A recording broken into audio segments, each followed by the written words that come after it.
র্যাপিডো এখন নতুন একটা নিয়ম বের করেছে, খুব ফালতু নিয়ম, যে কাস্টমার ক্যান্সেল করলে তাতে কোনো চার্জ নেই। তুমি কাস্টমার কাছে যাবে, দেখবে দাঁড়িয়ে আছো, কাস্টমার ক্যান্সেল করছে না, তোমার লেট হচ্ছে দেখে তুমি যদি ক্যান্সেল করো কোনো ক্যান্সেলেশন ফি দেয় না।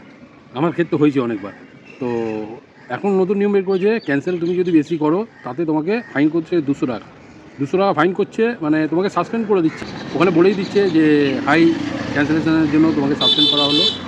সাসপেন্ড থেকে রিমুভ হবে কী করে? রিমুভ হতে গেলে তোমাকে 200 টাকা রিচার্জ করতে হবে। 200 টাকা তুমি যদি কোম্পানিকে দাও তাহলে তুমি রিমুভ হয়ে যাবে। আর এই 200 টাকা পাবে কী করে? 10টা রাইড তুমি যদি কমপ্লিট করো তোমাকে 200 টাকা আবার রিটার্ন করে দেবে। এটা চলছিল, আবার হঠাৎ এখন সেই 200 টাকাও রিটার্ন করছে না, তোমার 200 টাকা পুরো নিয়ে নিচ্ছে কোম্পানি। তার মানে ভাবো কোম্পানি কীভাবে আমাদেরকে ছুতিয়া বানাচ্ছে। কাস্টমার যদি ক্যান্সেল করে কোনো ক্ষতি নেই, যত ইচ্ছে ক্যান্সেল করতে পারে, আর তুমি যদি ক্যান্সেল করো তাতে তোমাকে ফাইন করে দিচ্ছে। এটাই কথা বলবো, যে বুকিং যাবে সেই বুকিংই ধরো, আর যে বুকিং যাবে না সেই বুকিং ধরার কোনো ধরো না, ক্যান্সেলও করো না, ধরো না।